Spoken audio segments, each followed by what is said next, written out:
Halo guys, kali ini kita akan kembali merakit sebuah PC gaming kere-hore dengan budget hanya 3 jutaan aja. Tapi tentu saja ya, seperti biasa, saya memakai di sini sebagian besar adalah parts bekas untuk menekan budget. Dan saya kembali memakai platform AMD A4 yang menurut saya udah sangat worth to buy. Jadi saya udah ninggalin build-build kere-hore yang memakai Core i generasi 2, 3, atau 4 ya. Jadi kita kalau build PC sekalian aja langsung ke AMD A4 karena lebih worth dan lebih upgradable. Nah, langsung aja yuk kita berkenalan dengan partsnya satu persatu. Yang pertama di sini saya memakai motherboard dari brand Gigabyte. Ini tipenya A320M S2H. Ini merupakan salah satu lini motherboard termurah untuk platform AMD A4 dan saya beli bekas di harga 600 ribuan. FYI kalau kalian beli bekas, kalian jangan lupa nanyain kelengkapannya ke sellernya ya guys. Misalnya IO shield atau backplate yang ada di bagian belakang itu harus ada guys. Kemudian juga kabel SATA dan juga baut untuk memasang SSD M.2 NVMe. Ini yang paling sering hilang di motherboard bekas. Jadi kalau kalian harus beli terpisah, ongkirnya lebih mahal daripada harga bautnya itu sendiri. Nah, lanjut untuk prosesor, saya di sini memakai Ryzen 5 1600 dan kalian jangan ngeremehin prosesor yang satu ini ya. Mungkin kelihatan jadul. Wah, udah Ryzen seri 1000, udah nggak perform well. Padahal sebenarnya untuk soal performa, prosesor yang satu ini bahkan ada di atas i7 generasi ke-6 alias Skylake atau bisa setara dengan i3 Gen 12 sekalipun. Jadi prosesor ini cukup worth to buy saat ini. Saya nggak bilang untuk Ryzen 3-nya ya, kecuali kalau kalian memang budgetnya mepet, kalian bisa ambil Ryzen 3-nya dulu, misal Ryzen 3 1200. Tapi kalau ada dana lebih, saya rekomen kalian langsung lompat ke versi Ryzen 5, entah itu 1500X atau 1600 ini. Dan ini saya beli sayangnya nggak dapat CPU coolernya atau heatsink fan. Jadi saya harus membeli sebuah CPU cooler aftermarket.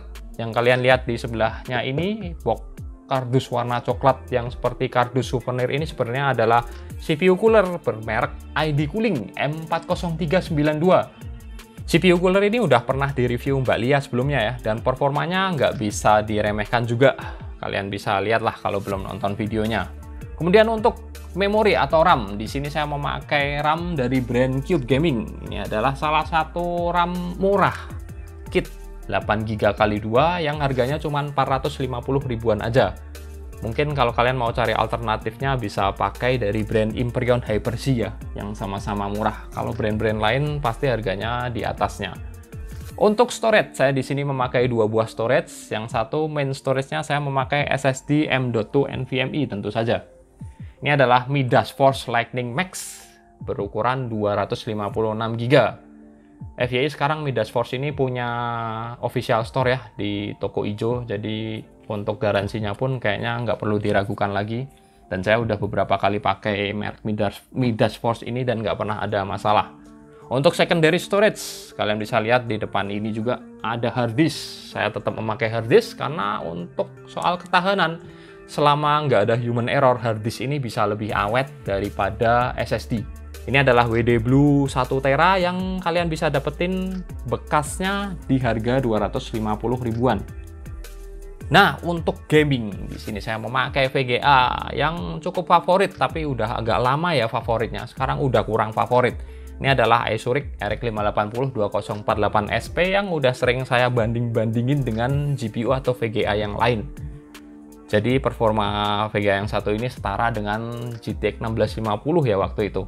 Tapi dengan harga baru yang jauh lebih murah daripada harga bekasnya si 1650. Minusnya hanya kalian harus rela bayar listrik lebih banyak, karena emang untuk konsumsi daya, VGA yang satu ini jauh lebih boros dibandingin rivalnya yang GTX 1650 waktu itu. Karena itu, saya juga harus memakai power supply yang agak lumayan nih, nggak bisa memakai power supply yang harga 200 atau 300 ribuan. Untuk RX 580 ini saya rekomendasikan kalian minimal pakai power supply yang harga 400 sampai 500 ribuan lah. Itu udah minimal. Dan saya pilih GameMax GP450 ini karena kebetulan waktu searching di toko ijo saya dapat ada yang jual murah bekas. Cuman minusnya yang versi lama ini masih pakai kabel yang sleeve yang tebel-tebel guys. Jadi kalau ditaruh di casing yang kabel manajemennya sempit agak susah mungkin ya. Kalau yang versi baru udah flat cable. Hanya yang 24 pin yang masih pakai sleeve. Satu lagi parts yang nggak kelihatan di sini adalah casing dan fan-nya. Jadi saya di sini memakai casing yang udah pernah saya review di video saya sebelumnya juga. Ini adalah Varoprem Nuclear Ultron, dan FYI ini kipas yang ada di dalam casing ini bukan bawaan casingnya ya. Jadi casing ini harga barunya 300 ribuan, tapi nggak include fan sama sekali. Saya tambah sendiri fan-nya, 1 fan exhaust dan 3 fan intake di bagian depan. Oke, jadi mungkin gitu aja. Sekarang langsung aja kita ngerakit parts-parts ini menjadi sebuah PC gaming yang keren.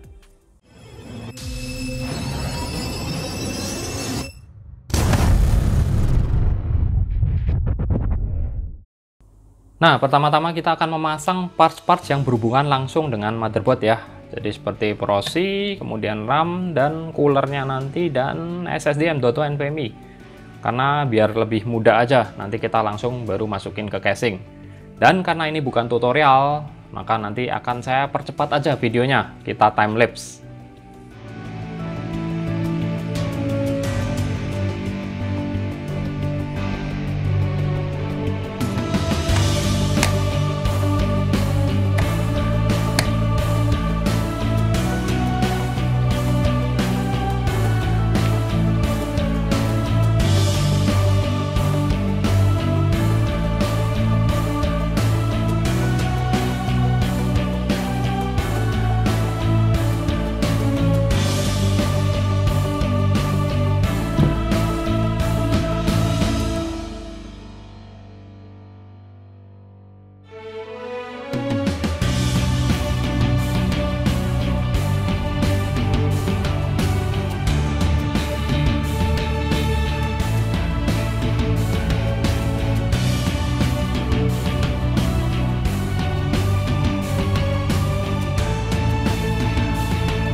Nggak tahu ini kenapa tadi ya bisa berdarah gini.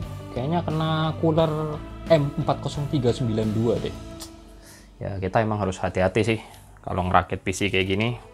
Anyway, ini udah hampir jadi, tinggal pasang satu parts lagi yang belum guys. Ya ini hard disk ya, langsung aja cus.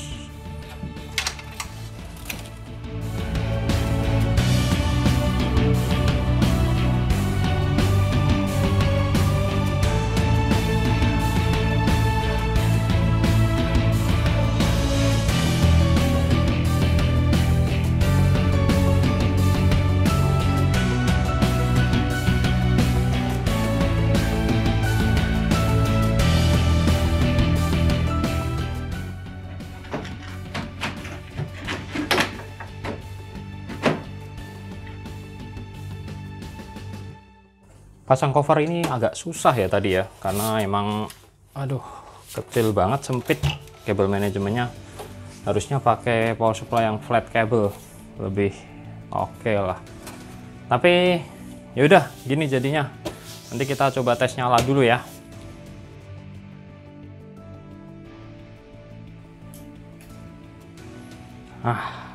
Nyala guys, fan dan RGB. Ya paling nggak kita tes awalnya bisa nyala gini dulu lah, untuk masalah nanti bisa booting atau enggak belakangan. Anyway, ini config fan memang agak imba ya. Intake ada 3 tapi exhaust cuma 1. Ya ini karena keterbatasan casing yang nggak memungkinkan untuk dipasang fan di bagian atas. Bakal nabrak colokan CPU power. Jadi ya dinikmati aja lah, maklum casing murah. Yang penting penampakannya keren, simple dan nggak norak. Dan lebih penting lagi tentu saja performanya. FYI untuk Prosi Ryzen 5 1600 ini seharusnya pakai GPU yang lebih bagus lagi. GTX 1660 Super misalnya. Karena kalau pakai RX 580 2048 SP ini sebenarnya jalan prosinya masih terlalu santuy. Dan di sesi tes ini saya akan sekalian memakai Ryzen 7 1700 buat perbandingan. Jadi langsung aja ya. Pertama-tama kita bandingin performa processing kedua CPU ini, mulai dari Cinebench R20. Di sini bisa dilihat perbandingan skornya cukup jauh, bedanya kisaran 20%-an. Kemudian kita coba di 3D Mark Time Spy. Di sini yang berbeda cuma di sesi CPU test tentu saja. Ryzen 7 1700 lebih unggul dengan beda yang lumayan, dan membuat skor akhir yang didapat jadi lebih banyak. Untuk Unigine Heaven benchmark juga jelas hasilnya bakalan sama ya, karena ini tes murni GPU, peran CPU hampir nol di sini. Terakhir kita coba rendering di Adobe Premiere Pro dengan project yang sama. Di sini pun Ryzen 7 1700 menorehkan waktu yang lebih cepat. Sekarang kita masuk ke gaming test. Pertama, Red Dead Redemption 2 dengan resolusi Full HD dan preset grafis bar di tengah. Have you seen John, Micah? Didn't see much of anything once this storm came in. Singkat aja, FPS yang didapat kedua prosi ini 11-12 ya. Seperti yang udah saya bilang, Ryzen 5 1600 masih terlalu tinggi buat disandingin sama GPU macam RX 580. Apalagi Ryzen 7 1700. Jadi bedanya paling cuma di load CPU aja yang jadi lebih rendah lagi. Lanjut kita tes di Resident Evil 4 Remake Demo dengan resolusi Full HD dan setting Prioritize Graphics. アンブレラが流出させた生物兵器によってあの夜ラクーンシティは崩壊した。俺は惨劇をどうにか生き延びた。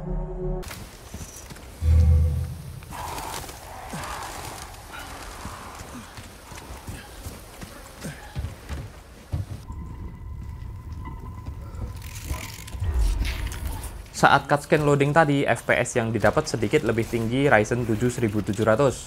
Tapi untuk in-game experience, kedua prosi ini nggak ada bedanya. Walaupun FPS-nya cuma 30-an, tapi masih lancar jaya, minim latensi, dan minim stuttering. Selanjutnya kita coba mainin Assassin's Creed Valhalla di resolusi sama dan setting grafis high. My crew is in danger. I need to reach them.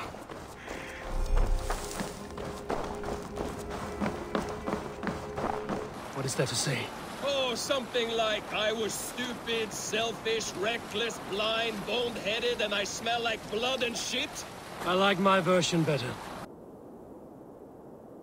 Masih tergolong playable ya ini. Dan kalau dibilang 11-12, jelas 12-nya ada di Ryzen 7 1700. Di beberapa scan bisa dilihat kalau FPS-nya lebih unggul. Dan anehnya lagi guys, bacaan konsumsi daya di aplikasi saya ini Ryzen 5 1600 malah yang lebih boros listrik. Next kita coba balapan di Forza Horizon 5 dengan resolusi sama dan setting grafis juga sama.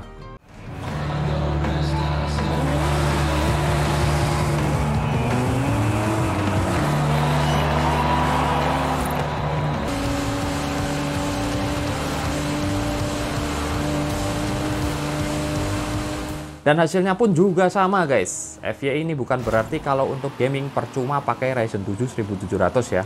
Walaupun kebanyakan game juga memang belum bisa sih memaksimalkan pemakaian core lebih dari 4 dan thread lebih dari 8. Tapi ini lebih karena bottleneck di performa GPU RX 580 2048SP yang udah mentok-mentok.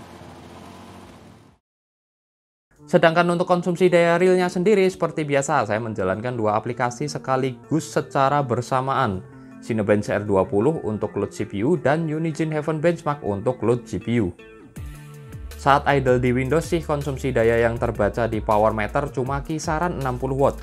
Tapi saat full load melonjak jadi 300 watt lebih sedikit. Berarti PC ini lumayan boros listrik. Tapi wajar ya karena pakai RX 580.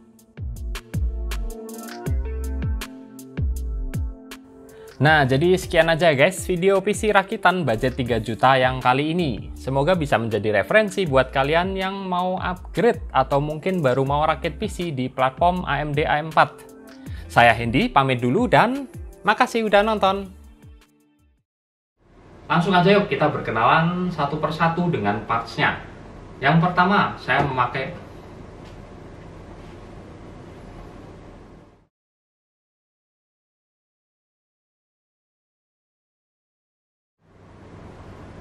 Nah, jadi sekian ya guys video ini.